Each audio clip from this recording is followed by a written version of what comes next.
अगर पंचायत में रखते रहें, किन्हीं कारणों से जो यहाँ भ्रष्टाचार हुआ।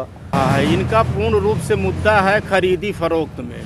खरीदी फरोख्त का मतलब यह है भ्रष्टाचार, और हम लोग इसी सभी मांगों मुद्दों को लेकर के बैठे हैं अनिश्चितकालीन हड़ताल पे कि इसकी शासन प्रशासन से जांच कराई जाए। भाई यही तो सब चीज़ों को लेकर के हम लोगों का धरना है कि भाई माननीय अध्यक्ष महोदय ने, हमारे जो कांग्रेस अध्यक्ष हमारे नगर परिषद के हैं, तो उन्हीं के द्वारा आप लोगों को मालूम हुआ तकरीबन डिवाइडर वाले ठेकेदार को 25 लाख का भुगतान किया गया। जेसीबी के नाम पर उनमें अतिक्रमण गिराने के नाम पे करीबन 2 से 4 लाख का भुगतान किया गया। तो क्या आप शहर जो शेष पटरियां बची हैं, क्या आप उसको समतलीकरण के नाम पे भी 10, 25, 50 हज़ार फिर से खाइए निकालिए, उसको समतलीकरण करवा दीजिए, लेवल मिल जाए। तो कहने का मतलब जो रोड तो सकरी हो ही गई डिवाइडर निर्माण के बाद, लेकिन कम से कम लोग चल सके, जो रोड का पानी होगा वो तो निकल जाए कहीं ना कहीं। तो इसका काम नहीं किया जा रहा है। उनको तो भ्रष्टाचार की समृद्धता बिल्कुल जो कांग्रेस की रीति और नीति है उसी के तहत इनका कार्य चल रहा है। अध्यक्ष को निर्दलीय के रूप में यहाँ भ्रष्टाचार हुआ है, उस भ्रष्टाचार की जांच जो हमारे पार्षद हम लोग शिकायत किए थे, क्या भ्रष्टाचार, उसकी हमारी मांग है स्वतंत्र एजेंसी से उसकी जांच कराई जाए। भ्रष्टाचार क्या? भ्रष्टाचार जैसे बिजली खरीदी का हो गया, स्वच्छता अभियान में व्यापक पैमाने पर भ्रष्टाचार किया गया है, उसकी जांच हो। फर्जी हैंडपंप का मामला अभी आया ही, और अन्य मुद्दे हैं। इसमें कितने लाख रुपए का भ्रष्टाचार हुआ? इसमें कम से कम 50 लाख से ऊपर गए। इन मांगों को लेकर के धरना प्रदर्शन कर रहा हूँ, उसका मांग पत्र का वाचन कर रहा हूँ और निवेदन कर रहा हूँ कि जिन मांगों की समस्या है उसकी वरिष्ठ अधिकारियों से जांच कराकर, लोकायुक्त से जांच कराकर हम लोगों को सहयोग प्रदान करें।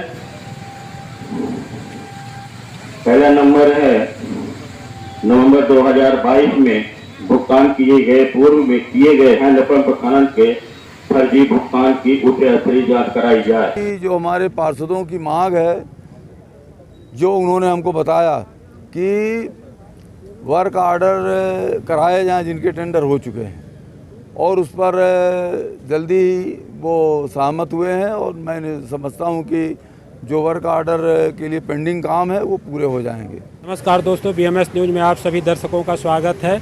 जैसा कि आप पीछे हमारे देख सकते हैं कि अनिश्चितकालीन धरना प्रदर्शन भाजपा के वार्ड पार्षदों द्वारा किया गया था भ्रष्टाचार को लेकर के, लेकिन जब अभी रीवा सांसद के द्वारा इस क्वेश्चन को पूछा गया कि भ्रष्टाचार को लेकर के वार्ड पार्षद धरने पर बैठे हैं, तो लेकिन उनके द्वारा गोल मोल जवाब देते हुए कहा गया कि भ्रष्टाचार को नहीं, जो कार्य विकास कार्य रुके हुए हैं उसको लेकर के धरने पर बैठे हुए हैं, और जो भ्रष्टाचार की बात उनसे पूछी गई उसका जवाब नहीं दिया गया।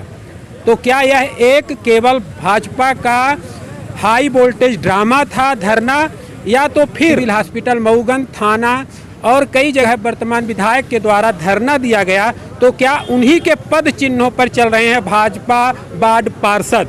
ये सबसे बड़ा सवाल है कि अगर सांसद महोदय ने भ्रष्टाचार को लेकर के जवाब नहीं दिया, उनके द्वारा कहा गया कि विकास कार्य को लेकर के धरना बैठा गया था, तो क्या अभी तक केवल हाई वोल्टेज ड्रामा चल रहा था भाजपा वार्ड पार्षदों के द्वारा? कमेंट पे जरूर बताइएगा। जुड़े रहिए BMS न्यूज़ में विपिन पांडे के साथ। पहली तो भ्रष्टाचार का तो है, जो है पहली बात है, हमारे पार्षदों का कहना है कि भारतीय जनता पार्टी के पार्षदों के वार्ड में काम, जो जिन कामों का टेंडर हुआ है उनका वर्क आर्डर नहीं हुआ है। पूरे मऊगंज नगर पंचायत की ये समस्या है।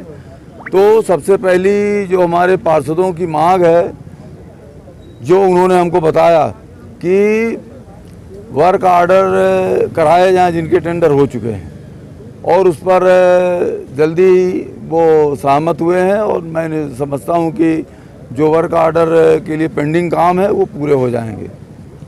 और जो कुछ भी जहां नए काम है, जैसे नाली का बना है 4, 5, 6 वार्ड में, वहां निर्माण का काम शुरू हो रहा है, तो पानी निकासी का काम एक और दूसरे काम जो पेंडिंग है, जिनकी आवश्यकता है बरसात के पहले, वो भी पूरा करने का प्रयास किया जाएगा। उसके लिए भी हमारे पार्षदों ने मांग रखी थी।